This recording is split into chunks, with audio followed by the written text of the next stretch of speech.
Bueno, hoy es un día, yo creo que muy especial porque vamos a hablar de un tema que a mí me interesa muchísimo, que estoy deseando escuchar a Alfredo y a José hablar de él.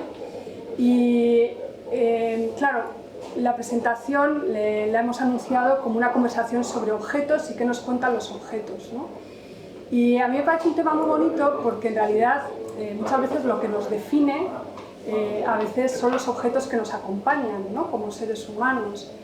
Y podemos hablar de objetos muy diferentes, ¿no? Esos objetos a veces que nos acompañan toda la vida, pues porque les volcamos nuestros afectos, ¿no? Sobre ellos. Algunos objetos también que nos acompañan porque son como talismanes o les damos un valor simbólico casi sagrado y parece que si no los tenemos cerca nos falta algo, ¿no? También hay esos objetos memoria, ¿verdad? Que igual heredamos de una madre, un padre, una abuela y que solo tocarlos, olerlos, tenerlos cerca ya no es que nos despierten la memoria, que a veces sí, simplemente a veces mantienen esa memoria viva, ¿no? de esa persona a la que ese objeto estaba ligado o ligada. Y luego también hay veces que buscamos, ¿no? Los objetos para dar un sentido a nuestro pasado y a nuestra memoria, ¿no? Y eso tiene mucho que ver con el trabajo de Alfredo que le vamos a escuchar hoy hablar de él. A veces también nos encontramos objetos que no sabemos de dónde salen, que nos apelan o nos fascinan o nos parecen estéticamente bonitos, y como no sabemos de dónde salen, a veces no sabemos ni cómo contextualizarlos, nos inventamos historias para ellos, ¿no? Y a veces en esas historias también volcamos mucho de quiénes somos. Entonces, al fin y al cabo, estamos rodeadas y rodeados de objetos que nos cuentan cosas. A veces igual no nos las cuentan y preferimos inventarlas, pero aún así tienen un sentido y un significado. Y es muchas veces el objeto el que nos define, ¿no? Más que definir nosotras al objeto. Entonces, de todas estas cosas vamos a hablar con mucha más profundidad que esta breve introducción con Alfredo González Rival y con José Ovejero. Bueno, Alfredo es arqueólogo y etnoarqueólogo, que es una definición, o sea, es una palabra que a mí me ha llamado mucho la atención. Luego podemos hablar más de ello porque para mí une presente y pasado, ¿no? De una forma muy bonita. Él trabaja en el CSIC, en el Instituto de Ciencias del Patrimonio en Santiago de Compostela. Llega ahora mismo de Santiago de Compostela, así que hay que agradecerle el esfuerzo. Y bueno, ha recorrido el mundo haciendo estas cosas que nos imaginamos que hacen los arqueólogos, ¿no? Ir a países muy lejanos, excavar y encontrar esas huellas materiales que nos explican el pasado, en su caso el pasado reciente. Entonces, ha estado en África, en Asia, en un montón de sitios que nos puede contar luego, pero también muy cerquita de aquí, en Vallecas, ¿no? En ese trabajo de arqueología del pasado presente, del pasado reciente, y también ha hecho trabajo arqueológico sobre la Guerra Civil Española, ¿no? Y lo ha publicado en un ensayo que se titula muy significativamente Volver a las trincheras. Recientemente también ha publicado un libro que a mí me ha encantado, que os recomiendo muchísimo, que es Tierra arrasada. Yo, como una obsesionada con la violencia, he encontrado ahí unas reflexiones muy significativas sobre la persistencia de la violencia en las civilizaciones, algunas que conocemos muy bien, otras no tanto, y sobre todo a partir de un estudio detallado de las huellas materiales de la guerra, ¿no?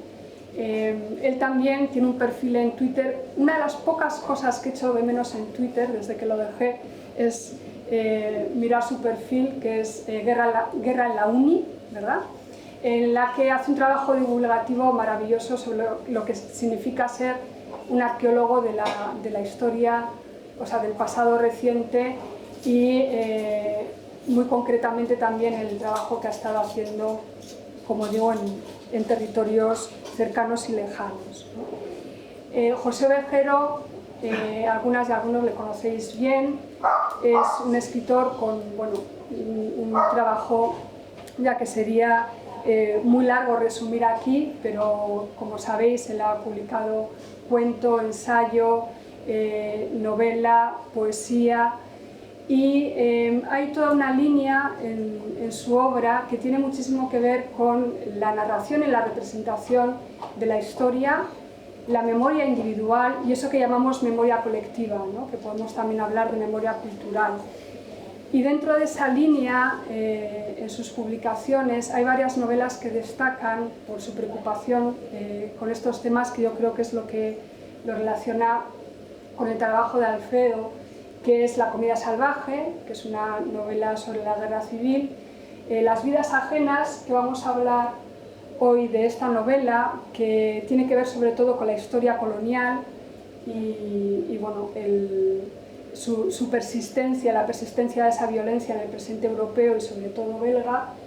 Y Mientras estamos muertos, que es una colección de relatos que se presentó aquí en Muga hace unos meses y que yo creo que es de la obra de José, la obra narrativa de José, lo que más muestra esa intersección a través de la imaginación y el lenguaje literario entre memoria individual y memoria colectiva, ¿no? Con una fuerte presencia de nuestro pasado reciente también. Entonces, bueno, vamos a entrar ya en harina y como yo creo que resulta bastante peculiar tener dos perfiles como el de Alfredo y el de José, igual nos queréis contar por qué estamos aquí, aparte de porque sois dos personas que tienen mucho que decir, pero ¿cómo habéis dado el uno con el otro y qué interés ha suscitado la obra del otro como para estar aquí hoy esta tarde charlando sobre ello? Vale, empiezo yo. Venga, empiezo yo. Bueno, primero, esto en realidad va a ser una conversación entre Alfredo y yo para la revista La Marea, y lo que pasa es que a mí se me ocurrió y le propuse a Alfredo que ya que íbamos a conversar, aunque lo grabásemos, que por qué no lo hacíamos en público, ¿no? A él le pareció bien y así lo hemos hecho. Para grabarlo, por cierto, está Álvaro Minguito, que también colabora con La Marea, pero que además, casualmente o no, también ha trabajado con Alfredo, documentando parte por lo menos de su trabajo.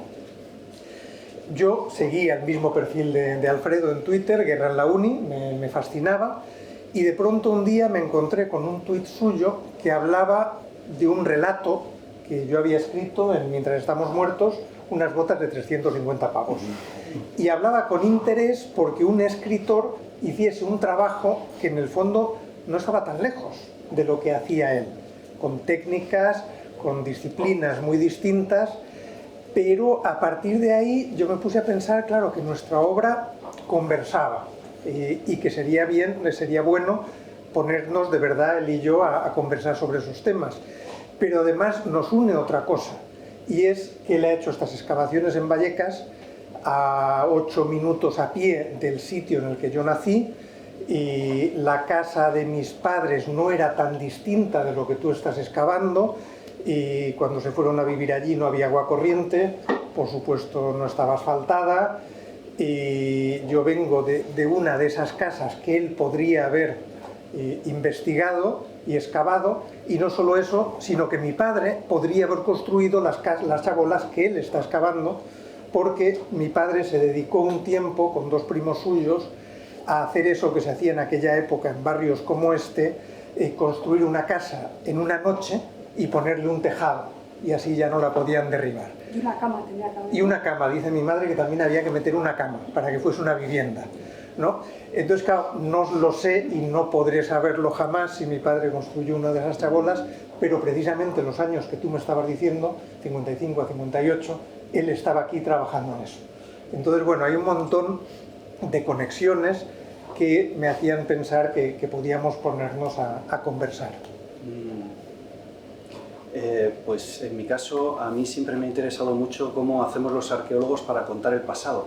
Me parece que es una cosa increíblemente complicada y es difícil contarlo bien, y para mí siempre ha sido una preocupación intentar contar bien el pasado, y he buscado inspiración fuera de la arqueología. Durante un tiempo la busqué en otros colegas de ciencias sociales, y al final me di cuenta que quien más se acercaba a la sensibilidad que tenemos los arqueólogos realmente son los escritores, los poetas o los novelistas.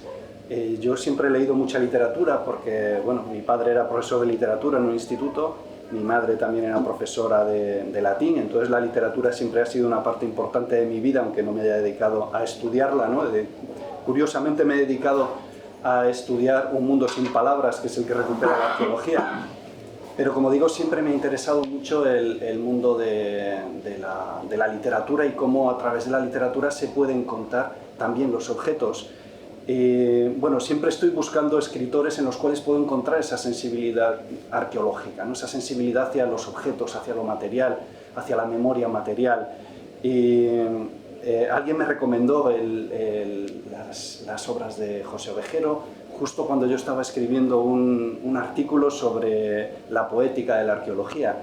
Y bueno, el libro era el de Cuando estemos muertos, y fue una revelación, ¿no? O sea, realmente ahí estaba eso que yo estaba buscando y que he encontrado en algunos otros escritores, ¿no? Esa capacidad de hacer hablar a los objetos, que al final es lo que tratamos de hacer los arqueólogos, ¿no? De convertirnos en esa especie de chamanes que somos capaces de dar vida a los objetos, y normalmente no somos capaces, o sea, sinceramente tengo que reconocerlo. Mientras que en el caso de los escritores, sí, ¿no? Parece que tienen ese don de hacer que las personas a través de los objetos cobren vida, ¿no? Y a lo que estaba haciendo referencia José, a este capítulo, este cuento sobre las botas, que es realmente a través de unas botas hace un retrato psicológico de una persona, ¿no? Es tremendo, es lo que yo creo que cualquier arqueólogo desearíamos hacer, ¿no? Conseguir a través de un objeto recuperar una vida con esa textura, con esa densidad, con ese detalle, ¿no? Con esa verosimilitud. Si hay algo también que me parece muy interesante es que de dos campos tan diferentes, el valor, ¿no?, que dais al objeto. En la arqueología, claro, es casi obvio, ¿no? Pero hay algo que dices en Tierra Arrasada, es ya casi al final del libro, cuando estás hablando un poco ya en términos conclusivos, de qué significa hacer arqueología del presente, o sea, del pasado cercano, porque a veces no solo encuentras huesos, no encuentras también pues eso, la ropa que llevaba la persona, incluso material biológico, ¿no? Y lo duro que es eso. Y yo estaba pensando, bueno, ¿qué diferencia puede haber entre esa arqueología y la antropología forense? Y de repente tú me das la respuesta y dices que los objetos y los huesos pueden ser evidencia, pero ante todo el objeto es un pedazo de humanidad, ¿no? Y al principio también del mismo libro dices que a partir de objetos olvidados y ruinas, historias que nadie ha querido o ha podido contar, la arqueología cuenta, ¿no? Entonces, hay algo como de búsqueda en profundizar en qué ha sido y qué sigue siendo la humanidad a través del objeto, ¿no? Y en el caso de la literatura, por lo menos de tu literatura, José, también es una indagación en la humanidad, en el comportamiento humano, y tú, como dices tú, Alfredo, en ese cuento de las botas de 300 pavos, pero muchos otros ejemplos, ¿no? A través del objeto parece que puedes indagar o puedes profundizar en eso que somos, ¿no?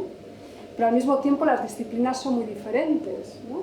Y ahí hay una metodología, por ejemplo, que tú no te puedes saltar, y al mismo tiempo, en el caso de lo literario, también hay una dependencia de la verosimilitud, de cómo vas forjando, ¿no?, un personaje, que tampoco se puede hacer lo que a uno le dé la gana, ¿no?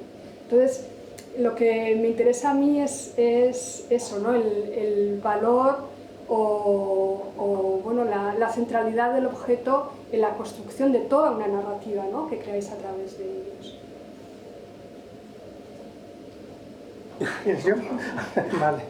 Sí, claro, yo no era muy consciente de ello, debo decir, y además ahora estos días pensando en esta conversación, me he dado cuenta de que a menudo me han preguntado, yo he estudiado historia, ¿no? Entonces me han preguntado cómo te ha influido estudiar historia. Yo, pues, para salir del paso decía un poco, bueno, me ha interesado el pasado, solo puedo ver al individuo dentro de un contexto social, de un contexto histórico. Y ahora, pensando en esta conversación, digo, joder, si yo iba a ser egiptólogo, o sea, si mis primeras publicaciones son en revistas de egiptología. Y entonces me pongo a repasar mi propia obra, cosas que se me habían olvidado, y pienso que en el libro Mujeres que viajan solas, uno de los relatos, Cobalto 60, tiene que ver con una momia, la recuperación de una momia y el tratamiento con cobalto para que no se les pudra la momia. Que en un mal año para Miki, el padre, cuyo hijo ha muerto, se tumba en la habitación del hijo y se pone a mirar los objetos a ver si es capaz de reconstruir la vida de su hijo, a quien, como todos los padres, no conocen en buena medida, ¿no? En Las vidas ajenas, dos de los personajes se dedican a un trabajo que yo conocí en Bélgica, que no sabía que existía, que es la gente que vacía las casas de los muertos que no tienen descendencia ni tienen parientes y que son pobres y que aquello no vale nada. Entonces la gente, hay una profesión, los vaciacasas, vide maison, que cobran por vaciar aquello si no tiene valor, y uno de los personajes se dedica a reconstruir la vida de la gente cuyas casas van a vaciar. Entonces me di cuenta, ahora pensando en este diálogo, en cuánto tiene que ver mi obra con alguna forma de arqueología, de recuperación del pasado a través de objetos, a través de fotografías, etcétera, etcétera. Y si pienso en mi próxima novela, ya eso va a ser la que más tiene que ver con la arqueología, porque voy a poner a hablar a un tipo de hace 3000 años que está en un lugar determinado de Extremadura, donde coinciden un dolmen, una necrópolis del año 400 a.C., más o menos, que está bajo las aguas y solo se ve cuando baja el nivel del pantano, una central nuclear que es una ruina porque nunca llegó a entrar en funcionamiento, un campo de concentración de la guerra civil, bueno, y otro montón de cosas que estoy poniendo a conversar en una novela. Entonces, pensando en esto, me he dado cuenta de cómo los objetos para mí me ayudan a narrar no tanto que también a los individuos como a las sociedades en las que surgen esos objetos, en las que se crean, en las que se destruyen. Que en el fondo es algo que me ha interesado mucho también, claro, en tu obra, que es evidente al ser arqueólogo, que tú buscas los objetos, pero no piensas en el individuo que poseía ese objeto, sino que significan para la sociedad en la que aparece. Desde las armas, por ejemplo, o bueno, también los huesos que encuentras, o toda una serie de objetos que vas encontrando y que tú pones a hablar, pero pones a hablar eso, no para decir quién lo poseía, porque otra cosa que es muy interesante en lo que tú haces es que, claro, te centras sobre todo en cosas que tienen que ver no con el faraón Amenofis no sé cuántos, sino con individuos absolutamente cotidianos de los que probablemente jamás sabremos el nombre. Y yo veo también una conexión con tu literatura, ¿no? Es recuperar las existencias que normalmente quedan al margen siempre, ¿no? Eso se ve muy bien en Las vidas ajenas, los personajes centrales, ¿no? Quitando al millonario, al banquero y a su abogado, son detrito social, ¿no? Son ese desecho que no nos importa, ¿no? Que invisibilizamos, y el poder recuperar esas vidas, imaginarlas, construir una historia densa, atmosférica, ¿no? Que uno entras en sus casas. Eso es lo que yo trato de hacer, no con la imaginación, sino a través de los restos de las personas. Pero creo que en ambos casos está esa idea de reivindicar otras vidas, ¿no? Y es curioso que uno de los personajes de tu novela, esa era su intención, ¿no? Daniel lo que quería hacer él quería ser historiador para recuperar esas vidas. El estudiar a los mineros del carbón, estudiar a esa gente que han quedado olvidados también por los historiadores, y al final no lo hace, y él acaba siendo en cierta manera un protagonista de ese tipo de historias marginales. Sí, eso era una de las cuestiones que yo veía que se relacionaba entre los dos, ¿no? Tu foco, Alfredo, es siempre, como esa cita que he leído, ¿no? Aquellas historias que no se han podido, no se han querido contar, que normalmente son las historias que no entran en el archivo cuando hablamos de historia, y si entran en el archivo nadie las quiere recuperar, porque bueno, es gente cotidiana que está de más, y la literatura de José siempre ronda a esos personajes un poco marginales, ¿no?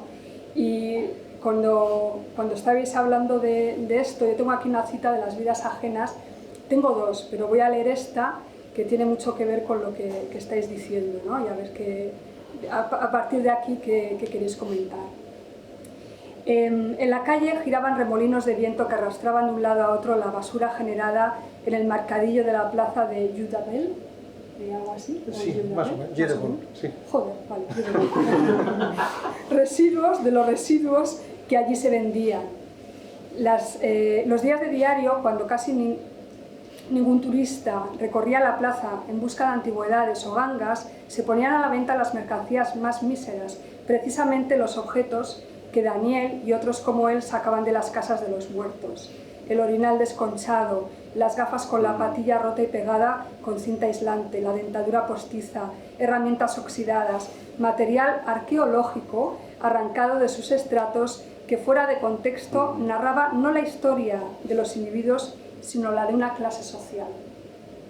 Bueno, se me había olvidado, ¿sabes? ¿Verdad? Claro, tú aquí estás hablando de clase social.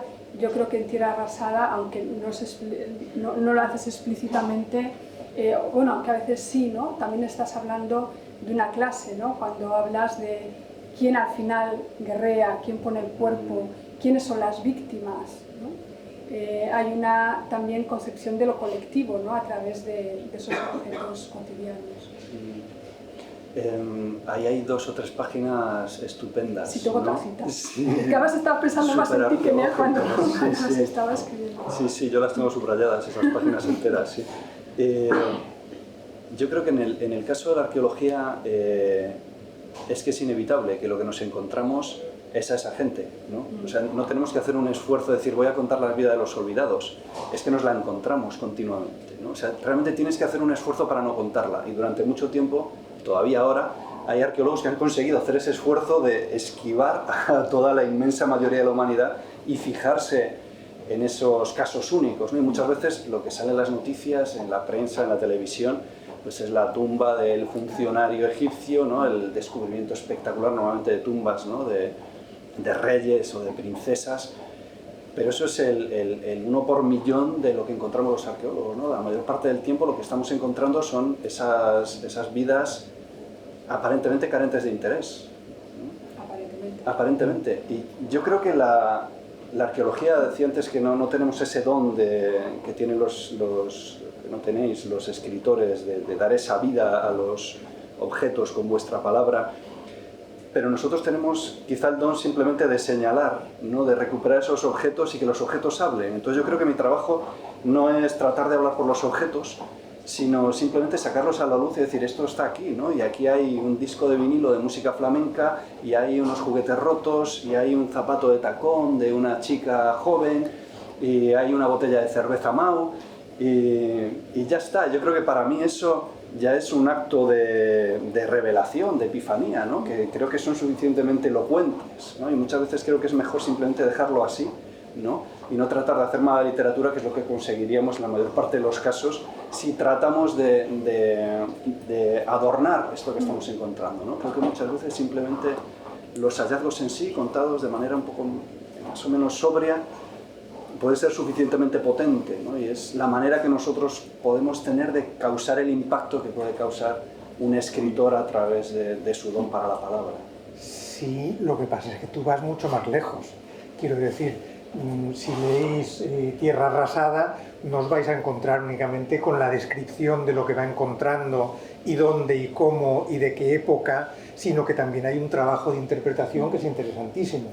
Por ejemplo, solo también, eso es, cómo interpretas el que haya en lugares en los que ha habido violencia, huesos de mujeres o no, de qué edad son los huesos, o sea, tenían esas mujeres, qué edad tenían esas mujeres cuando murieron, toda la reconstrucción que vas haciendo de si guerreaban o no, de si las raptaban o no, de si las iban a utilizar para reproducción en otra tribu. Claro, a mí aquello me empieza a construir sociedades enteras. Si yo veo esos huesos, evidentemente no llego a las mismas conclusiones, ni hago, ni mucho menos, las mismas deducciones. Por eso la lectura de Tierra arrasada es apasionante, porque te va haciendo pensar en un montón de cosas en las que nunca habías pensado, y dices, joder, es verdad, claro, si solo hay huesos de mujeres de estas edades, es por... Y ahí tú estás continuamente imaginando, pero que no quiere decir inventando, sino, bueno, pues intentando encontrar una explicación a lo que encuentras. Sí, por ejemplo, todo el apartado que tienes sobre la sublimación de las armas, por ejemplo, ¿no? Y cómo se convierte el arma en un objeto estético y de belleza, ¿no? Hay todo un trabajo también de interpretación que a mí me parece muy interesante, como dice José, y luego también yo creo que das un pasito más hacia la imaginación, ¿no? Por ejemplo, cuando describes algunas batallas, claro, partes de los hallazgos arqueológicos y el resto material, pero es que yo estoy viendo a los guerreros de carne y hueso, yo estoy viendo a los 3000 y pico tíos ahí enfrentándose en un páramo, ¿no? Entonces,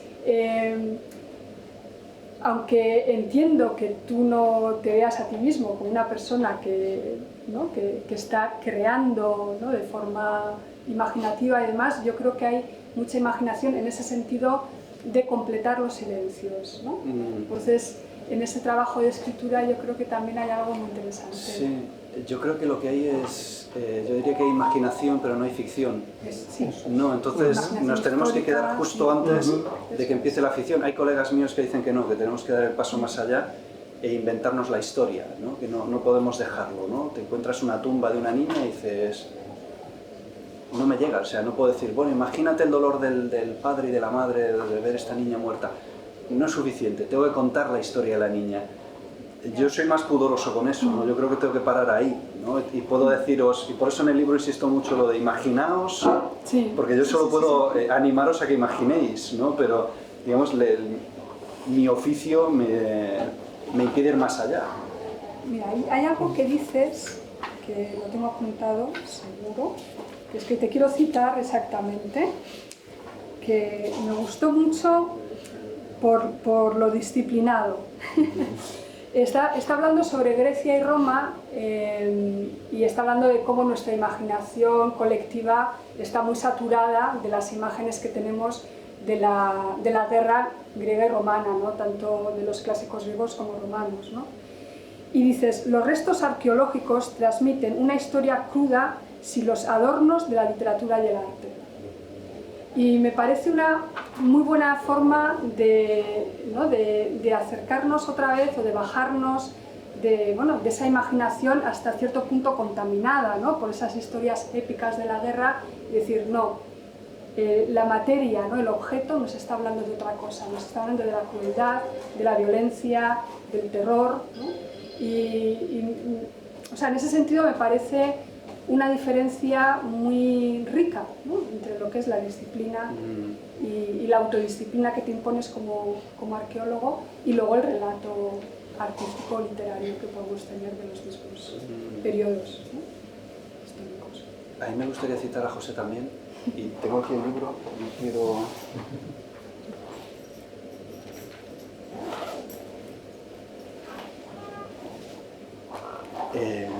porque lo estaba leyendo y digo, mira, estaba describiendo el trabajo de los arqueólogos y dice, es verdad que yo tampoco soy un testigo fiable, al fin y al cabo soy escritor, ¿y dónde iríamos a parar si los escritores nos viésemos obligados a respetar la veracidad de los hechos, la cronología y las cadenas causales? Francamente, de hacerlo así, la literatura sería una mierda, una crónica de sucesos salpicada de metáforas. Y digo, Esto es justo, esta mierda es justamente la arqueología, ¿no? Creo que tengo que defender tu profesión porque no va mucho más allá. Yo estaba pensando, ahora citabas, por ejemplo, las armas. En Tierra Arrasada hay un capítulo en el que Alfredo habla de la aparición del guerrero. Es decir, el guerrero como figura, antes la gente peleaba, pues se defendía, atacaba, etcétera, pero de pronto empieza, o no tan de pronto, empieza a cuajar esa figura del guerrero, que tiene un estatus aparte, que cuida sus armas, que idolatra sus armas, hay un culto a las armas, coincide más o menos también con la extensión del uso del alcohol, con el culto al alcohol y con la afirmación del patriarcado. Entonces une todas esas cosas que a mí me pareció fascinante. Pero lo fascinante también es que me hizo pensar en mi padre, porque mi padre, que murió con Alzheimer, y me acuerdo una vez que fui a visitarlo a la residencia y estaba ya tan ido que me pidió trabajo, que a ver si yo encontraba trabajo para él, porque él necesitaba trabajar, él tenía 80 y muchos años, no sabía ni quién era yo, y de pronto me dice que él tuvo 2 escopetas y me dijo la marca y el modelo. Y yo, joder, de pronto, pero aquello era importante para él, que él tuvo 2 escopetas, y cuáles eran, ¿no? Entonces pensé cómo toda esa cultura patriarcal y cómo ese culto a las armas, que está relacionado con ella también, ha pervivido, ¿cuánto? ¿2000 años? O Sí, no recuerdo exactamente cuando surge el guerrero como figura, ¿no? Y como mi padre se identifica con una figura de 2000 años de antigüedad, ¿no? Pero hay otra cosa, perdón, no sé si ibas a decir algo al respecto. No, bueno, no, simplemente no, que sí. eso, ¿no? Que realmente tu padre representaba una idea de masculinidad, claro, que tiene 5000 años, ¿no? Eso o sea, que en última instancia se relaciona con los guerreros calcolíticos, ¿no? Eso es, que eso me pareció fascinante, ¿no? Y luego otra cosa que pensaba, leyéndote y pensando un poco en estas cosas, es que hay una cosa en la que la arqueología y la ficción tienen que trabajar de manera parecida, y es que el sujeto es opaco o tiene una cierta opacidad, pero el objeto también. Quiero decir, yo si intento contarme a mí mismo, por poner a la persona quizá a la que pienso que conozco mejor, pero a lo mejor no es verdad, me encuentro con un montón de zonas opacas que yo no puedo saber. Pues porque tienen que ver con una época a lo mejor en la que yo no tenía conciencia, o en la que ya tenía conciencia pero de una serie de temas no era consciente, o porque yo no puedo entrar en mi propia psicología de una manera absoluta. Y el objeto también es opaco en el sentido de que tú lo encuentras, pero primero a veces tienes que decidir si está en su contexto o lo han sacado de su contexto, si pertenece al estrato en el que está, si le pertenecía a la gente de la casa que estás excavando, o a lo mejor lo llevó una visita y no tiene nada que ver con la vida de esas personas, y tú tienes que reconstruir, que remodelar esas zonas de opacidad, en tu caso más del objeto, en el mío más del sujeto al narrar a mis personajes. Pero decía, al fin y al cabo, claro, estamos trabajando con cosas distintas, pero nos exige un esfuerzo que no es tan diferente, ¿no? Efectivamente, o sea, los dos nos enfrentamos a una resistencia, efectivamente, del sujeto del objeto. Y la cuestión es cómo trabajamos con esa resistencia, con esa dificultad de arrojar claridad sobre lo que queremos escribir, ¿no? Y yo creo que esa relación, en nuestro caso los arqueólogos, con la resistencia del objeto, es la clave de que nuestro trabajo al final no sea una mierda, ¿no? Porque, quiero decir, si nos restringiéramos exclusivamente a la descripción del hecho, ¿no? Pues aquí tengo una vasija de cerámica decorada con barbotina de color rojo, efectivamente sería una mierda, ¿no? Y de hecho una parte de la arqueología en ese sentido es una mierda, en el sentido de que se queda ahí, se queda en la descripción, ¿no? No quiere trascender la resistencia al objeto. Ya está, el objeto no me dice nada, está muerto, lo único que puedo hacer es describirlo, ¿no? Pero yo creo que mi trabajo como arqueólogo es tratar de vencer esa resistencia, ¿no? Y tratar de contar algo más y luchar con el objeto. Pero al mismo tiempo creo que también mi trabajo consiste en respetar esa resistencia del objeto, ¿no? De no tratar de agotarlo, ¿no? Es decir, bueno, hay una parte que se tiene que quedar en sombra, y dejar esa parte en sombra también es parte del misterio de la arqueología y lo que la hace interesante, ¿no? Yo no voy a poder agotar nunca mi objeto de estudio, ¿no? Yo, lo que tú estabas diciendo de las chabolas, nunca vamos a saber si tu padre construyó las chabolas, y eso me parece fascinante, ¿no? El dejarlo ahí. Quizá tu padre construyó las chabolas que nosotros hemos excavado. Cuando venían los vecinos y nos hablaban de la gente que vivía en las chabolas, y aquí estuvo este señor y estos niños y esta mujer, pero yo nunca voy a poder decir si esta botella de cerveza se la bebió este señor o no, ¿no? Nunca voy a poder acabar de cerrar la historia. Entonces, mi trabajo es tratar de vencer la resistencia al objeto hasta cierto punto, ¿no? Y una vez que llego allí, respetar su misterio. Además, esa resistencia se nota en que se hace una interpretación de unos determinados hallazgos y un siglo después se hace otra porque ha habido otros hallazgos que ayudan a completar o a entender mejor lo que se había encontrado, ¿no? Entonces, bueno, se van venciendo resistencias también en distintas generaciones de la arqueología, y la tuya no puede ser la definitiva. Y bueno, y al mismo tiempo que se abren nuevas interpretaciones, se abren nuevas áreas de sombra, ¿no? Y nuevos misterios. Y yo me preguntaba también con tus personajes, que tienen su misterio también, ¿no? Si es algo consciente también, ¿no? Dejar esas áreas de sombra en torno a los personajes, de no agotarlos. Sí, sí, de no sobreexplicarlos. Bueno, pues como cualquier ser humano, lo que decía antes, todos tenemos nuestra opacidad, y a veces un error de la literatura es intentar romper esa opacidad. Por eso me gusta también el concepto que has utilizado, el de la resistencia, ¿no? Quiero decir que a los personajes también hay que dejarlos su zona de silencio, sus zonas que ni ellos mismos entienden, como nos pasa a todas y a todos. Entonces eso me parece que enriquece la literatura, que le da más lecturas, que le da más tensión a los personajes y a sus situaciones. Si pienso en las vidas ajenas, hay varios personajes de los que no lo sabemos todo, ni podemos saberlo, ni debemos saberlo tampoco, ¿no? E incluso personajes contradictorios o que nos dan mensajes que nos envían en distintas direcciones. Hace un rato me decías que nos recordabas lo insoportable que es Claude, ¿no? Que es uno de los dos amigos, ¿no? Y es un tipo deleznable en muchos momentos, aunque en otros te pueda hacer reír o puedas notar no mucho, sus afectos o la protección o cómo protege a su amigo. Hay esos otros momentos en los que rompe eso que sería una claridad excesiva. El personaje machista, racista, bruto, lo tiene todo, pero tiene también alguna otra cosa, ¿no?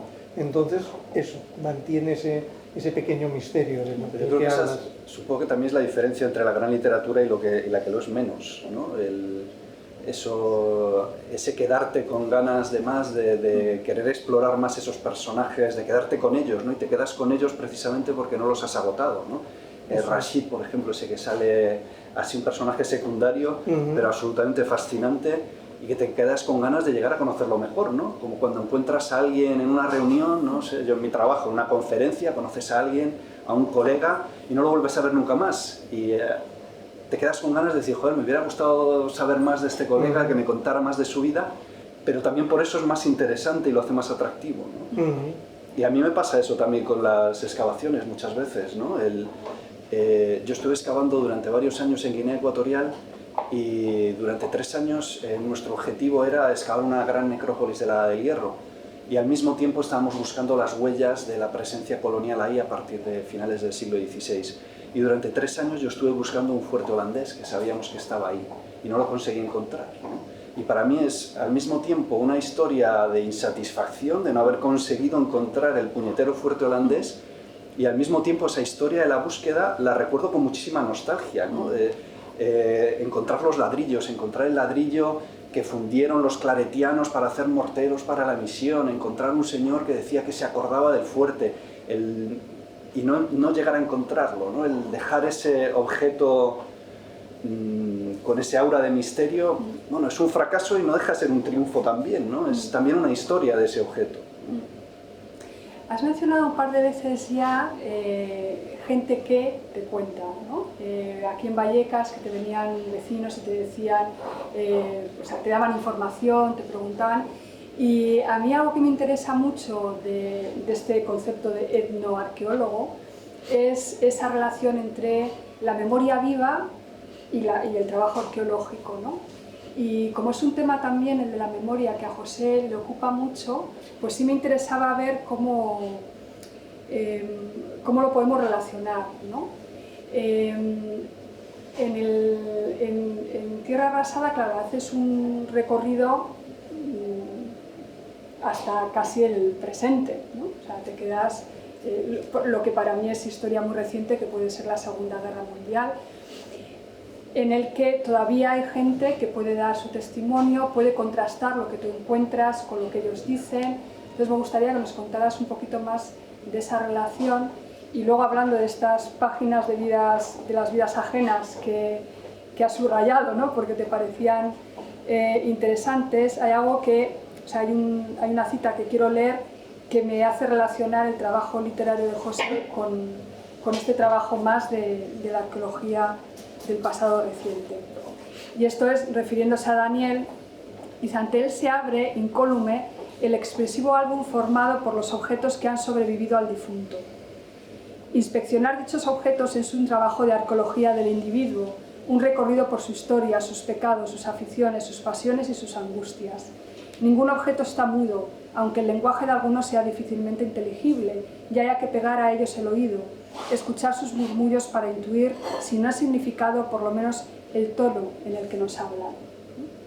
Entonces, claro, a ti ahora alguien te puede dar un tono para un objeto, ¿no? Si es alguien que se puede relacionar con lo que tú estás excavando. Y bueno, en el caso de esta cita de las vidas ajenas, José, ahí se resume un poco ese trabajo, ¿no? de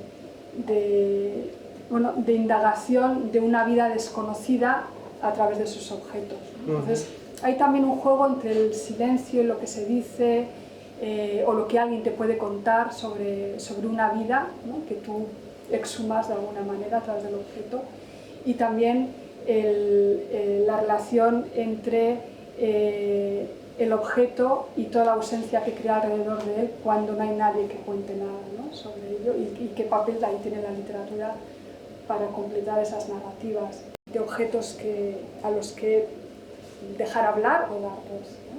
O contrastar con otras voces.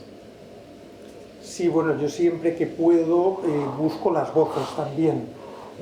Como sabes, busco los testimonios, y cuando escribí Añoranza del héroe me fui a Cuba a buscar a gente que había participado en la Revolución, e incluso a gente que había participado en la Guerra Civil Española, como hizo mi abuelo, y que podría haberlo conocido. Entonces me dediqué a buscar a gente que pudiese contarme. Pero no hay ninguna narración absolutamente exhaustiva.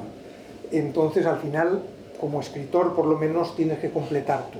Tienes que intentar rellenar los huecos, rellenar toda esa serie de silencios, y de eso me di cuenta. En el fondo, parte también de mi interés o de mi manera de trabajar no viene solo de mi pasado de egiptólogo frustrado, sino también de algo que me sucedió en Bruselas, y es que en la casa en la que yo vivía también una señora muy mayor, que se fue con una sobrina, luego murió, y yo fui el primero que entró en su casa después de haber muerto ella.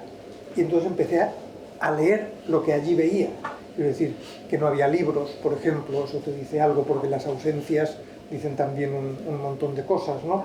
Que había una pequeña televisión, los medicamentos que tenía, los medicamentos que tomamos también dicen cosas sobre nuestra vida, ¿no? Y eso se lo presté a Daniel de las vidas ajenas, que lo primero que hace es ir al botiquín de la gente, bueno, también porque se lo toma, entonces, ¿no? Porque si encuentra cosas que le puedan ayudar a ser más feliz, las utiliza, pero también para entender a la persona. Entonces, me interesaban esos objetos, me interesan los silencios entre medias, la posibilidad de reconstrucción, qué tipo de historias creamos, pero también y eso es otra cosa que nos une, no tanto, y vuelvo a ello para ampliarlo un poquito más, la historia individual, sino la historia social. Creo que la vez pasada, cuando estuvimos aquí hablando de Mientras estamos muertos, citaba esa idea de que una persona que se cuenta a sí misma, si lo hace en serio, se convierte en teórica social. Tiene que hablar de la sociedad que lo rodea, ¿no? Entonces, eso a mí es algo que me interesaba mucho. No solo, a mí no me interesaba mucho contarme a mí mismo, de hecho, ¿no? Me interesaba mucho más contar todo ese mundo en el que yo he ido participando en estos 65 años de vida, y tú estás haciendo también una historia social y política. Por ejemplo, en Volver a las trincheras, hay también un análisis político de lo que te vas encontrando, incluso de qué hacían con los muertos de las cunetas, digamos, los republicanos y los rebeldes. Había un tratamiento completamente distinto que se hacía con el hecho delictivo de cargarte a alguien en una cuneta, que da igual quién lo haga, es un delito. Entonces, ¿cómo se trataba todo eso? Tú estás yendo mucho más allá de lo que te has encontrado, sino que estás contando todo ese contexto político, incluso ideológico, etcétera, etcétera. Me dejo una parte, pero ahora vuelvo a ella, pero me gustaría que hablases de eso también, ¿no? Me parece curioso lo que estabas comentando, que en realidad tú lo que tratas de hacer es trascender lo que suele ser el oficio del historiador, del escritor, que es explorar una subjetividad, unos personajes, unas personas, unos individuos, ¿no? Y en tu trabajo realmente, en tu obra se ve efectivamente hasta qué punto son representativos de un contexto social, ¿no? Es un trabajo de sociología también. Y estaba pensando que en mi caso la operación es un poco al contrario también. Mi trabajo, mi obligación es contar la sociedad, ¿no? Y es lo que hago también en mis libros o en mis artículos científicos. Pero mi esfuerzo es hacer lo contrario, es ir de la sociedad, de lo que podemos decir de una sociedad en general o de un grupo social a través de los objetos, a buscar lo que hay de las personas, ¿no? Yo nunca voy a poder recuperar individuos, es muy difícil, salvo en casos muy concretos, pero sí puedo recuperar parte de la subjetividad de esas personas en tanto que persona, no simplemente como seres representativos de un orden social, sino como personas que vivían, que sufrían, que amaban, que lloraban, ¿no? Y para mí esa es la fuerza de los objetos también, ¿no? Tiene esa doble capacidad, por un lado de contarnos a un grupo social, de contarnos una gran historia, pero también de contarnos una pequeña historia, ¿no? Del soldado que estaba en la trinchera con la liendrera quitándose piojos, ¿no? Del soldado que estaba en la trinchera con un perfume de mujer acordándose de su novia o acordándose de su mujer, ¿no? Entonces para mí el conseguir volver a eso personal que hemos olvidado siempre los arqueólogos es una de mis obsesiones en mi trabajo, ¿no? Recuperar la humanidad y hacerlo a través de la empatía, de la compasión por esas personas a través de sus objetos. Sí, lo curioso, también lo pensaba ahora en estos días, es que yo no me había dado cuenta todavía de todo lo que construyo a partir de objetos, de cómo los uso para definir los personajes, para la creación incluso de las tramas, algo muy evidente en Mientras estamos muertos. Y lo paradójico es que yo tengo muy pocos objetos míos. Hace unos años, en Centroamérica Cuenta, bueno, un festival literario que se organizaba en Centroamérica, ahora se organiza también en otros sitios, y me pidieron que hiciese un pequeño vídeo con 5 objetos míos que contasen mi historia. Y me resultaba casi imposible, porque me he ido desprendiendo de casi todo. Bueno, por historias que tienen que ver también con una pasión por la fuga, por no tener raíces, que es una historia familiar que aparece en Mientras estamos muertos, yo me voy desprendiendo de casi todo, menos, por ejemplo, de la Agfa Synchro Box, esta máquina de fotos de los años 50, que esa sí pudo presentarla para el vídeo, unos cuadernos en los que estaban mis aprendizajes de chino cuando estuve en China y me dediqué a aprender chino, y una fotografía de mi abuela y de mi abuelo, pero tuve que rebuscar en mis cajones y pensé, claro, yo no me puedo contar, o sea, si alguien entrase en mi casa, en mi cámara mortuoria, digamos, y intentase contarme con mis objetos, no lo tendría tan fácil. En tu caso a lo mejor más, tú guardas más cosas, ¿no? Sí, sería más fácil reconstruir a Edurne Portela que a José Ovejero a través de sus objetos, y eso es curioso porque luego les doy tanta importancia en la literatura y sin embargo me la niego yo a mí mismo en mi propia vida. Pero están en tu memoria también, ¿no? Yo estaba pensando, hablabas antes de la escopeta, y me estaba acordando del capítulo de la escopeta, ¿no? Cuando al niño le ponen la escopeta y le obligan a disparar al perro, eso es súper potente, ¿no? Sí. Y ese objeto es tremendamente potente. A mí me interesa también mucho como arqueólogo encontrar esos objetos que son capaces de contar toda la historia, ¿no? Yo creo que hay una serie de elementos que a veces nos encontramos y que no te hace falta mucho más, ¿no? Y a lo mejor pues te llega la cámara de fotos, la escopeta, para ser capaz de contar, o un salón de una casa, para ser capaz de contar toda una vida. Y yo esos son los objetos que voy buscando, sobre todo cuando hago arqueología contemporánea, ¿no? Cuando hago arqueología del pasado más remoto soy más un arqueólogo más convencional, pero cuando estudio el pasado reciente estoy buscando esos objetos y a veces no los encuentro, sinceramente, ¿no? Muchas veces excavamos sitios y no das con ese objeto que tiene la clave del pasado, ¿no? En Vallecas sí lo encontramos, ¿no? Para mí el zapato de plataforma o el frasco de crema solar, ahí está la historia de esa gente, ¿no? Yo tuve un zapato de plataforma, o sea, dos. Sí. Pero una cosa, Alfredo, que sí me gustaría que nos contaras un poco más, cuando hablas eso de arqueología más contemporánea, si el testimonio, o sea, si la memoria viva tiene una cabida en esa reconstrucción que haces a partir del objeto, o como arqueólogo tienes que poner ahí límites entre esos testimonios que te puedan llegar y lo que vas encontrando y argumentando a partir del material. Para mí, cuando hago arqueología contemporánea, el escenario ideal fue el de Vallecas aquí. El ser un puro técnico, o sea, yo voy a excavar y voy a sacar estos objetos y vosotros me los vais a contar. Y para mí lo maravilloso de Vallecas fue eso. La gente vino y nos contó su vida, y la vida y los objetos encajaban, y era una historia que se estaba contando ya sola, ¿no? O sea, creo que nosotros simplemente éramos actores secundarios, ¿no? Este era un trabajo de exposición de esos restos. O sea, que tú luego no tomaste esas narrativas y las interpretaste con el objeto. O sea, hubo un trabajo de elaboración posterior a ese intercambio entre tu trabajo como técnico y todos los testimonios que... En este caso no está elaborado porque tenemos solo la memoria técnica, que es muy técnica, ¿no? De los estratos, la distribución de objetos, el estudio de las distintas categorías de objetos y demás. Y de hecho me estoy preguntando cómo lo voy a contar, porque creo que nunca habíamos tenido un caso tan potente de la gente contándonos la excavación. Y estaba pensando cómo puedo hacerlo de forma que sea más creativa dentro de los límites que nos impone la arqueología. Y estaba pensando en intentar hacer una cosa más en plan collage, de una descripción pura y dura de los restos, de la habitación tal, nos sale un zapato de plataforma, una cerveza amable y tal, y después contar el testimonio de Vicente que nos está contando de la gotera de su casa, ¿no?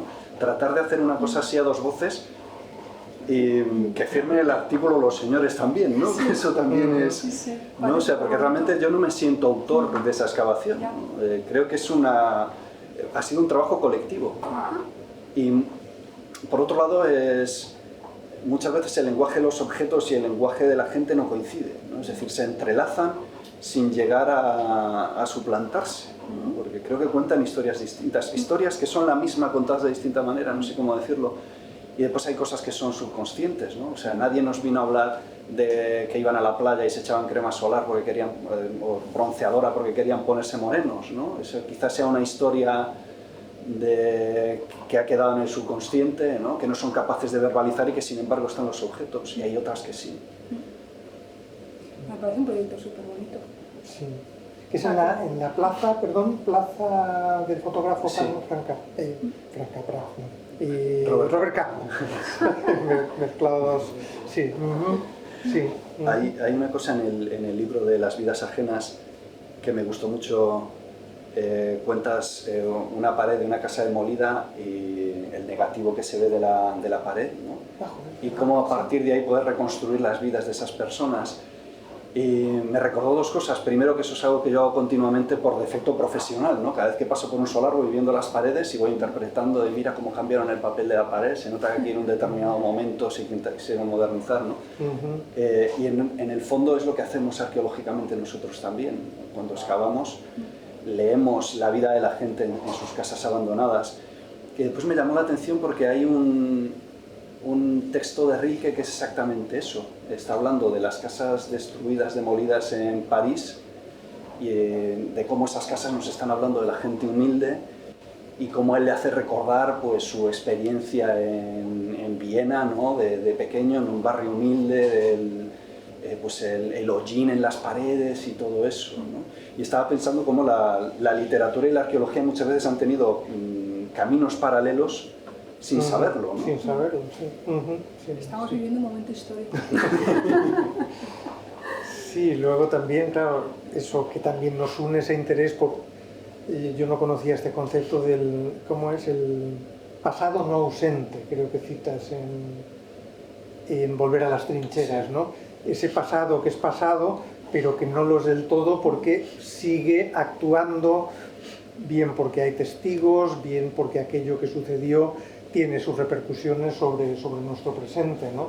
Que es ese pasado no ausente el que investigas, bueno, por supuesto aquí en Vallecas, pero también en Volver a las trincheras, ¿no? Y a mí cuando me han preguntado mi interés por la novela histórica, yo siempre hago la delimitación de, bueno, yo no me dedico a la novela histórica, salvo que sea una historia que todavía tiene un eco muy claro en nuestro presente, ¿no?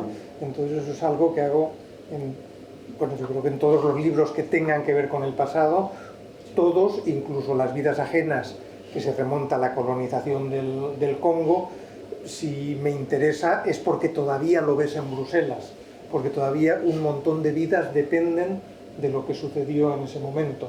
Entonces, claro, yo siempre he tenido esa idea de la arqueología como que se ocupa de un pasado que para mí no es presente. Sin embargo, al empezar a seguirte en Twitter y al encontrar tu obra, me di cuenta de que no, de que era un pasado absolutamente presente el que también te interesa.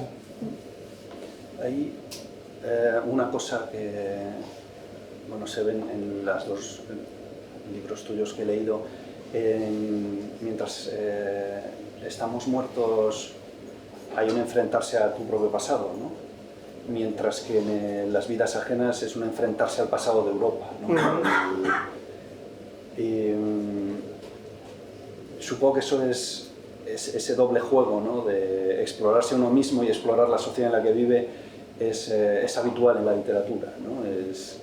Es un ejercicio de exorcismo personal, ¿no? De enfrentarse a los fantasmas de uno. De hecho, creo que hablas de eso explícitamente, ¿no? En algún momento Mientras estamos muertos. Sí, el relato, igual que escribir sobre uno es escribir sobre todo lo que le rodea, sí. ¿no? Sí, eso sí. Sí. Y para mí hacer arqueología contemporánea es la forma que tengo de hacer eso también. Lo que pasa es que yo no me excavo a mí mismo, evidentemente, tengo que excavar a otras personas, pero es excavar, tratar de encontrar también mi pasado, la memoria, mis memorias, miembro de una sociedad o de mi familia, a través de la vida de los otros, ¿no? De las vidas ajenas. Sí, pero empiezas a Volver a las trincheras con historias que sí son historias de tu familia. Sí. Sí, que yo no las puedo excavar, ¿no? Porque no son excavables esas vidas, pero sí trato de recuperarlas a través de otras vidas similares. Pues estaríamos aquí hablando un rato más, pero hemos pasado ya la hora, así que bueno, muchísimas gracias a los dos y nada, y gracias a vosotras y a vosotros por escucharnos esta tarde. Y gracias, Mua, como siempre, por acogernos. Vale,